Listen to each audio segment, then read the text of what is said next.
Ate Rich. Pwede mag-request kasi medyo mahina boses ko eh. Pwede palakas konti. Yan. Taray, no? Nag-request pa, no? Nasaan dito yung aking mga supporters? Pwede ba yung aking mga followers? Isang bagsak na dyan na, Sara resign! Sara resign! Sa DepEd! Wala ka ng karapatan! Na umupo! Sa DepEd! Bilang secretary! Ang kapal ng mukha mo! Yan. Mga kaibigan, wala kang delikadasa!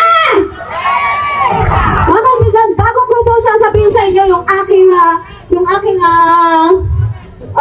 issue, gusto ko lang itong, ayokong palampasin ito eh.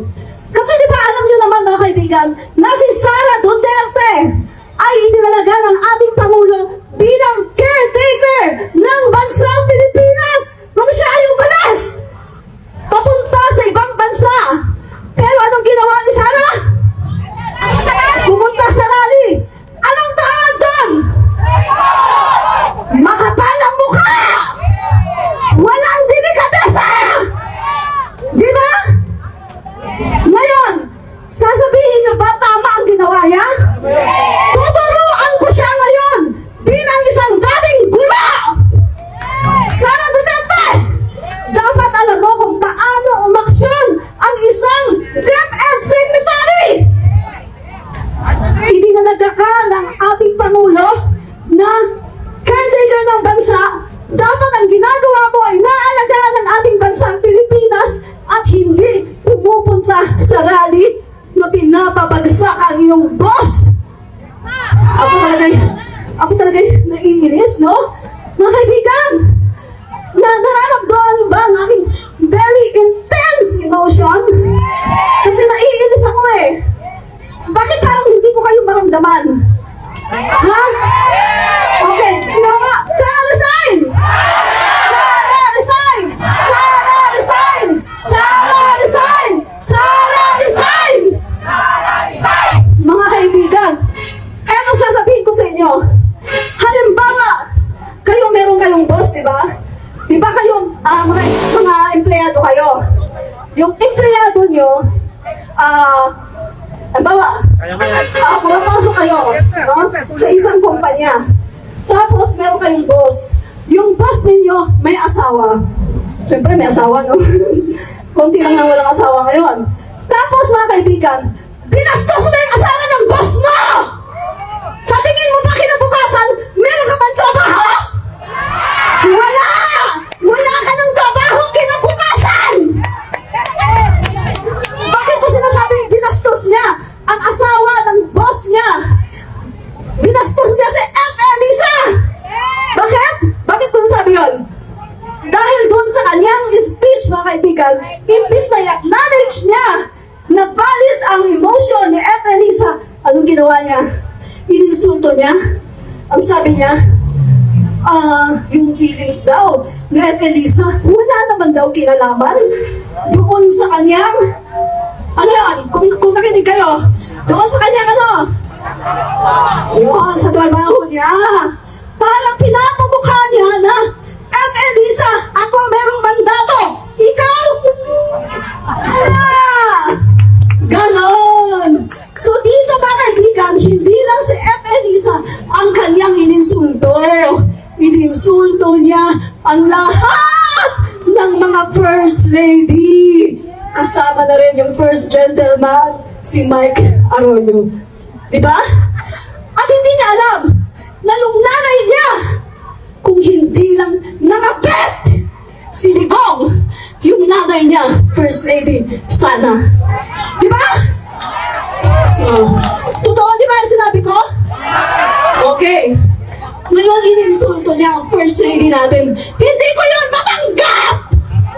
Sino siya para insultuhin ang ating first lady na asawa ng kaniyang boss?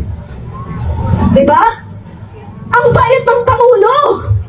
Alam niyo ba ang bait ng Pangulo na kahit gano'n na ginagawa sa kanya ng mga pamilya ni Duterte, pero anong ginagawa ni Sara, anong ginagawa? Mukhang wala ni na po ulan BBM? eh. Ayan po. Nagpapatawad! Lumiliwanag po eh. So Diba? mukhang hindi po ulan. Sorry po. Nagpapatawad siya. At hindi niya alintana yung mga paninira na ginagawa sa kanya ng mga Duterte. Isa pa yung baste! Yung baste na yan, na tinignan ko yung kanyang educational attainment, educational background. Ang nakita ko lang, nag-aral siya at Ateneo de Davao. First year, walang nakalagay kung natapos ba yung kanyang first year, kung natapos ba siya sa kanyang course sa college. Ano yan? Di ba? Pagkatapos, ang galing-galing nilang manglait ng tao, nilalait si speaker, nilalait si PBBM. Di ba? So mga kaibigan, sabi ko, hindi ako papayag. Magdadaan muna kayo. Ito ito ang sasabihin ko sa inyo.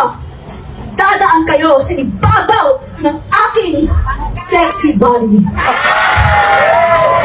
Ibig sabihin, mamamatay na muna ako bago niyo mapapaalis or mapapatansik si PBBM dahil itaglalaban ko ang ating Pangulo! So mga kaibigan, ang issue ko dito pagpasok niya, anong ginawa niya? Yung circular number, kung hindi ako nagkakamala, 21, o hindi ko na kasi para hindi tayo matagal. Yung pinaalis niya lahat ng mga learning materials na nakapost doon sa walls, pinaalis niya. Lahat! Kahit yung mga ABCD, 1, 2, 3, alam niyo ba, mga kaibigan, ipinanganak ako 1969! Ilan taon na ako ngayon? Sige nga, sino magaling sa math? O bahala na kayo, may iba 54, may iba 55 daw. So bahala na kayo magkwenta. Basta, 1969 ako pinanganak. Ngayon mga kaibigan, sabi ko nga, sa kapanahunan ko, hindi naging issue sa amin yung mga yan. Yung mga learning materials, alam nyo ba, nakatulong pa sa amin yan. Lalo na ngayon, alam nyo ba kung bakit? Ang mga bata ngayon, cellphone. O, sa bahay, cellphone. Tapos pagdating sa school, bare na bare. Wala man lang nakapost na learning materials. Yung classroom. Na parang pumunta lang sa isang ordinaryo na lugar.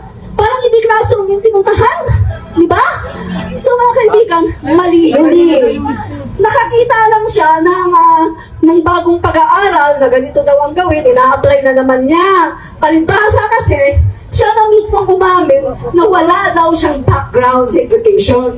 At ang sabi pa niya mga kaibigan, isa daw siya sa problema. Kasi hindi daw niya na-review ang matatag curriculum. Hello. Sana ngayon na-review mo kasi magdadalawang taon na.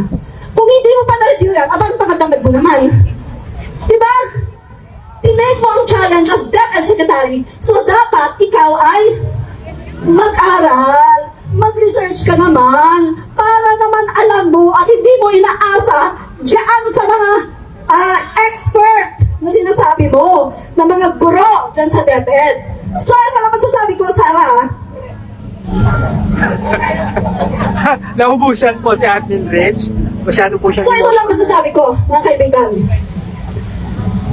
Kung ikaw nagmamahal sa bayan, Sara Duterte, na palagi mong sinasabing, mahalin natin ang Pilipinas! Pero nag-i-stay ka sa DepEd na wala ka namang alam! Anong klase ka? Diba? Ano yan? Pera-pera na lang? Ha? Tablan ka naman kahit 1%! Huwag masyadong makapalang mukha! Diba? Huwag masyadong magpakapal ng mukha! Sara Duterte! Pero alam ko naman na talagang sadyang makapal ng mukha mo. Kaya hindi ka aalis dyan. Pero eto ang tandaan yung mga DD sheets ha. Yung mga nakikinig kayo ng mga DD sheets. Kuidaw kayo. dahil nandito lang kami ng mga Marcos loyalists and supporters. At may kakamping, may Iskonian, may Dilawan, lahat-lahat yung ayaw sa pamumuno ng mga Duterte na walang ginawa kundi LJK! Ang patayin ng ating mga kababayan! Pagkatapos kapag galit ka sa Duterte, sasabihin sa'yo, adik ka ano? Adik ka! Hello! Hindi ako adik! Hindi na ako marunong manigarilyo eh. Pero galit ako sa pumapatay ng kapwa Pilipino! Mga mahihirap! Ang pinapatay ni Duterte, hindi mayayaman! Tandaan niyo yan, mga mahihirap na nakatira sa squatter area, mga mahihirap na nakikita natin na walang kalaban-laban! Di ba? Matutuwa sana ako kung ganyan ginagawa niya dun sa mga drug lord. Tsaka dun sa mga kasama niya, sila Michael Yang. Di ba? Ayun, matutuwa pa ako. Kaso hindi eh. Ang pinapatay ni Duterte ay mga mahihirap. Mga walang kaya ng pagtanggol ang kanilang mga sarili. Kaya pwede ba, pantanan niyo kami! Di ba? So, ayan, nilato na ako dito. Pasensya na po mga kaibigan kasi kapag ako po talaga nagla-live, umaabot po ng 3 oras ang aking mga live, no? So, pero dito, very limited lang. So, yung iba kong mga ano, hindi ko na masasabi.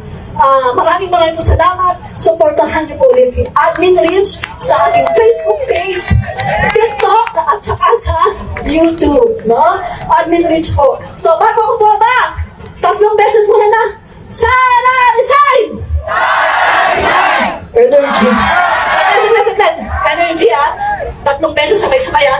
Energy. Sara Resign! Sara Resign! Sara Resign! Sa DepEd! Huwag magpakapal ng muka! Salamat po. Maraming salamat, Admin Rich.